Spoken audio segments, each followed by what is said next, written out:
नमस्कार, आप देख रहे हैं A to Z news express और A to Z news express में आप सभी का स्वागत है। जैसे कि आप देख पा रहे हैं कि बिहार के भीम आर्मी के प्रदेश अध्यक्ष अनिल प्रधान जी को फूल माला से स्वागत किया गया और उनके साथ मौजूद आज़ाद समाज पार्टी के प्रदेश अध्यक्ष जौहर आज़ाद जी को भी फूल माला से स्वागत किया गया और वहां पर मौजूद रहे बक्सर ज़िले के भीम आर्मी के अध्यक्ष और प्रखंड उपाध्यक्ष और सभी तमाम प्रकार के जो है कि भीम आर्मी के टीम वहां पर एकत्रित हो करके और जो है कि बक्सर भभुआ चैनपुर के लिए रवाना हो चुकी है। और आप लगातार बने रहिए हमारे A to Z news express पर और हम आपको दिखाते रहेंगे सीधे भभुआ चैनपुर से लाइव और लगातार आप बने रहिए।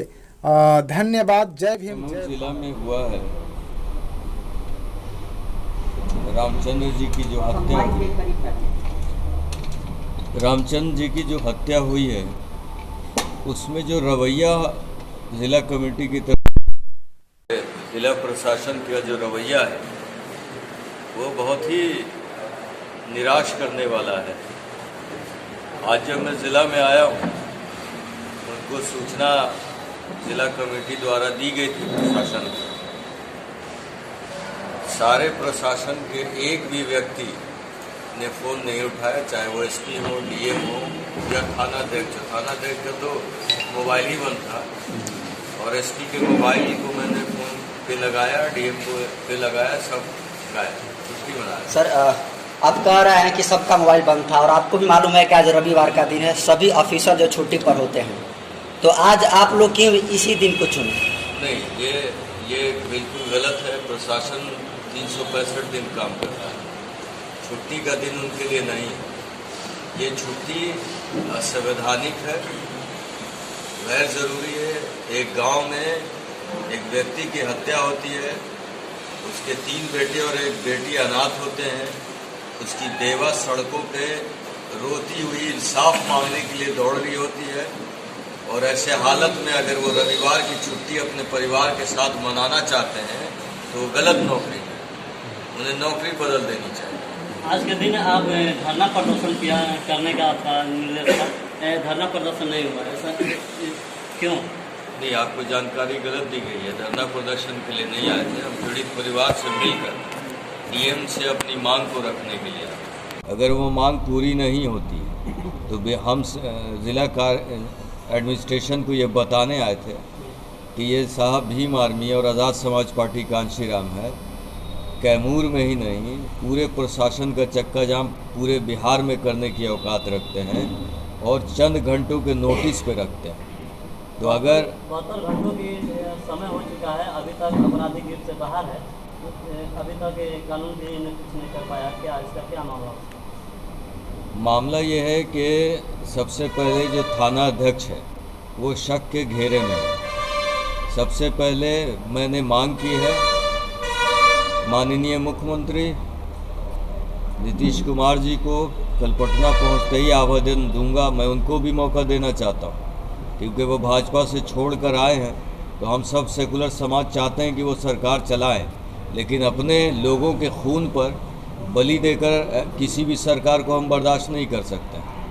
तो एक उनको भी हम देना चाहते हैं मेमोरेंडम अपनी तरफ से। चीफ सेक्रेटरी और DGP को कल मेमोरेंडम जाएगा जिसमें सारे हत्यारों की गिरफ्तारी, थाना अध्यक्ष का निलंबन और उस परिवार को एक सरकारी नौकरी और 25 लाख रुपए मुआवजा देने की मांग कर रखूँगा। और मांग अगर 3 दिन में नहीं होती है तो इसके खिलाफ आंदोलन होगा और आंदोलन फिर होगा तो दर्द महागठबंधन को होगा, जो हम नहीं चाहते कि अभी दर्द उनको दिया जाए।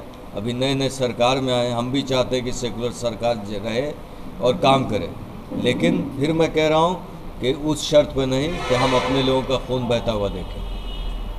जब भी किसी की हत्या होती है और बड़े लोगों के द्वारा किसी छोटी जातियों की हत्या होती है तो एक जाति उत्पीड़न का मामला सामने आ जाता है और इस मामले में कुछ ऐसा ही हुआ है सर।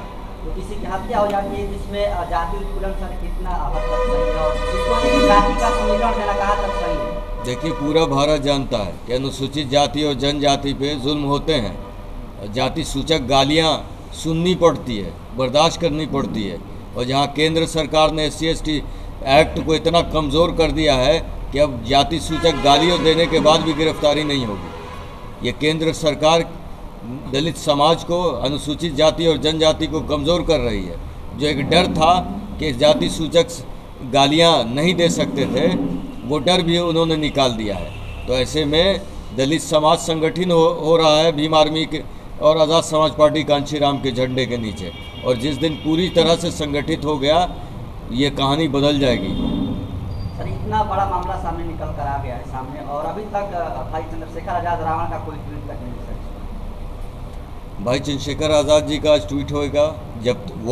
जब तक ट्वीट नहीं करते हैं या संज्ञान में नहीं लेते हैं, जब तक उनकी प्रदेश कमेटी उनको सूचित नहीं करती है कि ये घटना सत्य है और इस घटने में हुआ क्या है। मतलब आप लोग अभी तक सूचित नहीं किए हैं चंद्रशेखर आज़ाद? सूचना उन्हें है, लेकिन सच्चाई की छानबीन करने में आया था। फैक्ट फाइंडिंग हो चुकी है।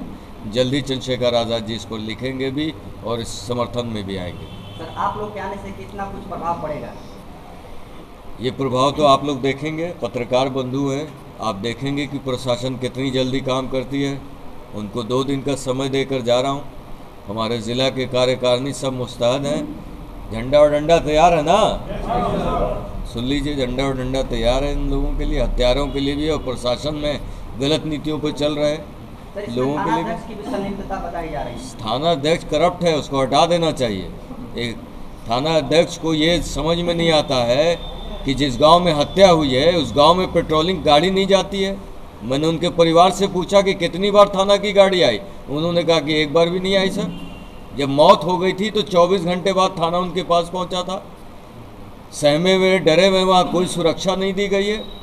थाना अध्यक्ष बिल्कुल हटाने के लायक है, अविलंब हटाना चाहिए। अगर SP नहीं हटाते हैं तो हम SP और दरोगा दोनों को हटाने की बात करेंगे।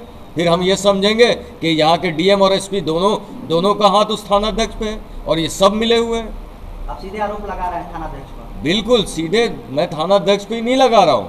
मैं कह रहा हूँ कि अगर थाना अध्यक्ष को कल तक सस्पेंड नहीं किया जाता है तो मैं ये भी कह रहा हूँ कि जिला अध्यक्ष और SP भी मिले हुए हैं, उनके खिलाफ भी आंदोलन फिर होगा।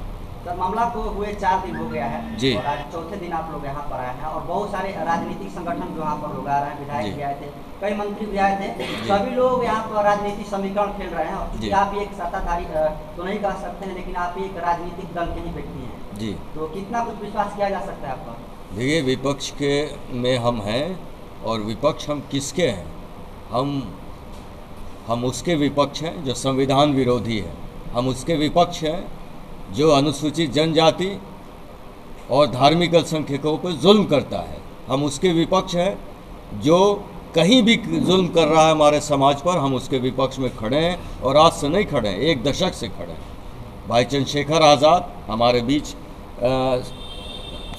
संयोजक हैं भीम आर्मी के, अनिल प्रधान जी, हमारे साथ युवा साथी अमित पासवान जी, मुकेश माही जी, ये सब 1 दशक से समाज के लिए सेवा कर रहे हैं। राजनीति तो उस वक्त इनके जहन में भी नहीं थी, और हम अपने समाज के लिए कितनी बार लड़े और कितना लड़ रहे हैं ये हमें बताने की ज़रूरत नहीं है, ये हमारा समाज बताएगा आपको। सर, देखा जा रहा है कि सभी लोग नेता आ रहे हैं और फोटो खिंचवा कर चले जा रहे हैं, और वही सोशल मीडिया पर लूट रहे हैं। सर, इस पर क्या है राय आपकी? देखिए, एक चीज़ मैं पहले तो बताऊं कि सरकार के जो लोग जा रहे हैं वो पूरी तरह से एक नाटक है, स्क्रिप्ट राइटर ने लिख रखा है। क्योंकि अगर उन्हें देना था तो वहाँ बिना जाए भी दे सकते थे, वो वहाँ थाना अध्यक्ष का निलंबन घर बैठे कर सकते थे, वो SP को और DM को ये कह सकते थे कि जल्दी से जल्दी कॉम्बिंग करके गिरफ्तारी की जाए, नहीं तो कुर्की जब्ती का ऑर्डर किया जाए जितना जल्दी हो। अभी तक थाना से FIR की कॉपी आपको मालूम है कि परिवार को मिल नहीं सका है। कितना बड़ा दुर्भाग्य है। थाना अध्यक्ष कौन सा खेल चल रहा है? पूरा थाना कौन सा खेल खेल रहा है जो SP नहीं समझ पा रहे, जो DM नहीं समझ पा रहे। मैं इस बारे में माननीय मुख्यमंत्री को भी लिखूंगा, DGP को और चीफ सेक्रेटरी, तीनों से बात होगी।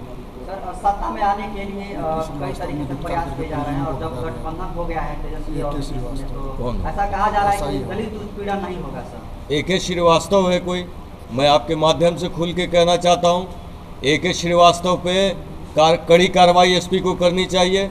पीड़ित परिवार, उसकी पत्नी जब गई रामचंद्र जी की, तो उसको धक्के दे के बाहर निकाला, बोला कि यहाँ क्या है, ये क्या बिहेवियर हो रहा है। थाने में मेरा समाज डरता है जाने में, वो भूल जाते हैं कि जनता के नौकर हैं। एक रिक्शा चलाने वाला भाई भी अगर कोई सामान खरीदता है इस भारत में तो इनकी तनख्वाह जुटती है, और मालिक को आप कहते हैं कि यहाँ से निकल जाओ। बयान तक नहीं लिया गया उसके घर का। पूरी तरह से षड्यंत्र हो रहा है, थाना खेल रहा है और एसपी छुट्टी मना रहे हैं। तो बहुत सारे नेता दलितों को उत्थान से वादे से राजनीति में आते हैं और सत्ता दल में शामिल भी होते हैं, लेकिन सर उत्पीड़न क्यों नहीं कम होता है?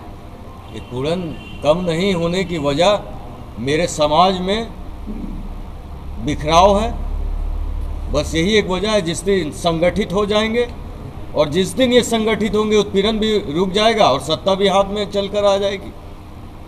हमारे बीच में भी जाति के में लोग बट रहे हैं और ये पूरी तरह से प्लान करके बंटवाया जाता है।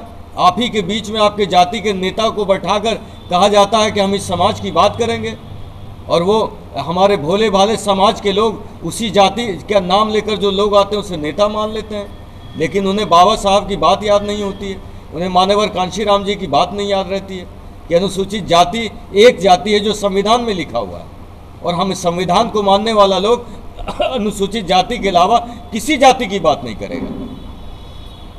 यही छुपा है उनके सत्ता का राज, यही छुपा है उनकी ताकत और यही छुपी है उनकी कमजोरी। ये हमारे समाज को समझाना होगा, और भीम आर्मी का कैडर क्लास पटना में होने जा रहा है। उन सारी बातों को हम कैडर क्लास के माध्यम से समझाएंगे ताकि पूरे बिहार में अपने समाज तक वो अपने मैसेज को हमारे ले जा सकें। एसपी सर बोल रहे हैं कि अकेले वो अपना गलती कबूल कर लिया है, 2 ही लोग थे।